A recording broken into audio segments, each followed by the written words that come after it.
Now we will do next theorem, that is the first mean value theorem. Yes. Aman statement पढ़िए बेटा. Yes, sir. If a function f is continuous on closed interval a to b and alpha is monotonic increasing on closed interval a to b, then there exists number c in a closed interval a to b such that integral a to b f d alpha is equal to f of c into alpha b minus alpha a. What is the theorem saying? क्या कहना चाहती है theorem?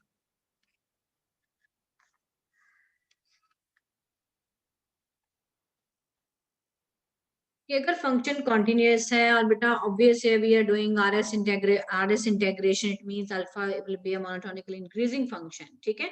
Main जो हमारे हमें यहाँ property दी है, function क्या है, कॉन्टिन्यूअस है, तो एक नंबर सी एग्जिस्ट करेगा ए और बी के बीच में. बेटा इसकी वैल्यू यहाँ पे क्या आएगी, एफ ऑफ सी. तो what is the value of the integral in this case? The value of the integral is equal to f of c into alpha b minus alpha a. That will be the value of the integral. अगर function continuous है तो directly बेटा आप integral, इस integral की value जो है वो इस फॉर्म में एक्सप्रेस कर सकते हैं. ठीक है जी. सो हाँ जी, स्टार्ट करें. अमन.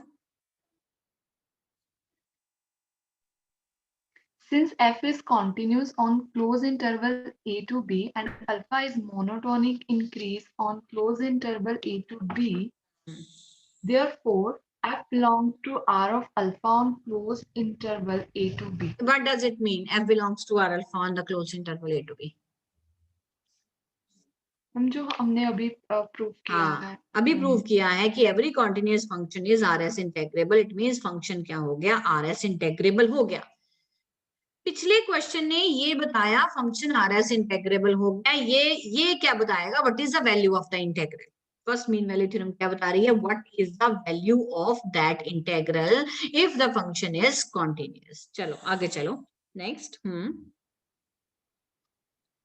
let p is equal to, हाँ फटाफट से बोलेंगे बेटा. We have taken the condition p on the close interval a to b, then we have taken the bound small mi and capital I, and we know the relation between the bounds that small m is less than or equal to small m is less than or equal to small mi is less than or equal to capital Mi less than or equal to m. ठीक है, ये bounds का relation मैं आपको already बता चुकी हूँ. Right. फिर हमने क्या किया, डेल्टा अल्फा मल्टीप्लाई किया, फिर हमने समेशन किया. समेशन करके जो सेंटर वाले दो हैं वो क्या बन गए, LPF alpha and UPF alpha. ठीक है. फिर हमने जो एक्सट्रीम्स पे था उन समेशन को खोल लिया. You are left with small m into alpha b minus alpha I and capital M into alpha b minus alpha I. So that is also a previous theorem. So also beta we know that LPF alpha is less also. अब next line है, देखो एक तो आपका relation ये जो है वो आ गया m into alpha b minus alpha A is less than or equal to LPF alpha is less than or equal to UPF alpha. ठीक है, is less than or equal to m into alpha b minus alpha a. right. So हमने इसको एक number दे दिया. अब but wow, they have written the relation between the lower sum, upper sum, lower integral and upper integral. So what they have written, देखो this is less than or equal to the lower integral, right? And lower integral we know that it is always less than or equal to the upper integral, and upper integral is less than or equal to UPF alpha. अब ध्यान से देखना, अभी जो lower integral है बेटा, lower integral बनता है एलपीएफ के सेट से. कौन सा एलपीएफ होता है, वो लीस्ट अपर बाउंड होता है. ठीक है जी, वो क्या होता है, लीस्ट अपर बाउंड होता है, सबसे बड़ा. यानी ये सुप्रीमम से बना है. किससे बना है, सुप्रीमम से. जितने एलपीएफ है उनके सुप्रीमम से ये बना है. So this is a one particular member and one particular member is always less than और equal to the supremum of the set. अब ये हम ऑलरेडी प्रूव कर चुके हैं रिलेशन. अब ये किससे बना है, ये सारे यूपीएफ के इनफीमम से बना है. ठीक है जी। And infimum is always less than और equal to one particular member of the, जितने भी यूपीएफ हैं उनके इन्फीमम से अपर इंटीग्रल बना है, and infimum is always less than और equal to one particular member, so that's why ये एक रिलेशन हमारे पास आएगा। ठीक है जी। अब एफ क्या दिया है, एफ आर अल्फा है, आर अल्फा मतलब आर एस इंटेग्रेबल है, तो इसका मतलब lower integral is equal to upper integral is equal to value of the integral, ये आ जाएगा। ठीक है जी। सो इट मीन्स ये इन दोनों की जगह पे ये जो इतना हमने दो लोग लिखे थे, यहाँ पे दो लोग कह रही हूँ, तो दो जो हमने एक्सप्रेशन लिखे हैं वो किसके बराबर हो गए, integral a to B f t alpha, तो यहाँ हम रिप्लेस कर देंगे।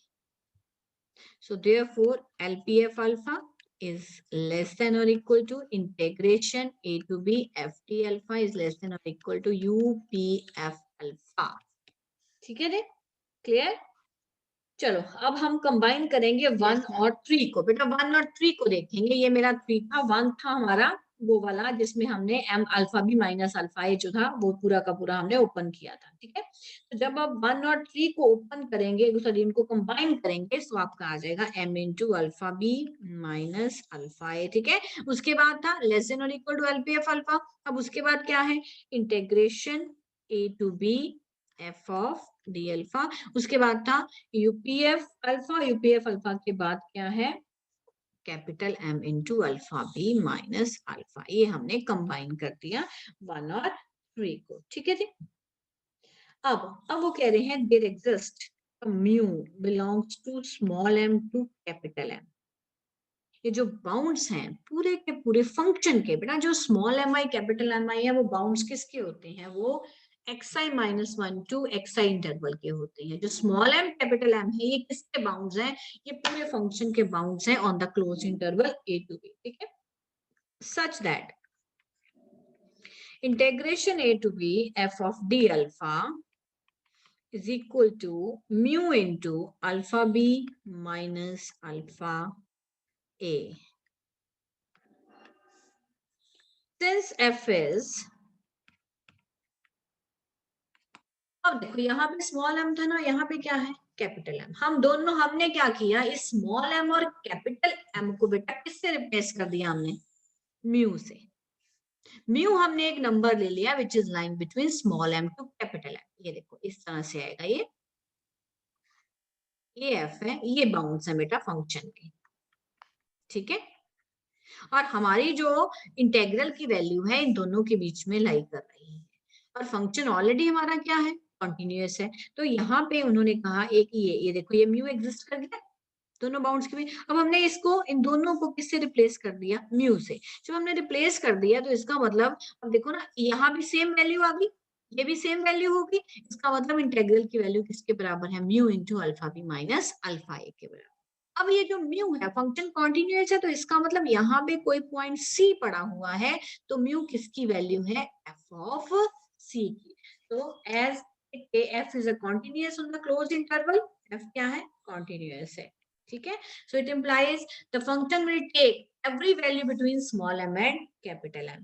So therefore m is less than or equal to mu is less than or equal to capital M. It implies इसके corresponding close interval a b में c exist कर रहा है such that f of c is equal to mu, right? So at the end you will replace this mu by f of c, hence the first mean value theorem is proved.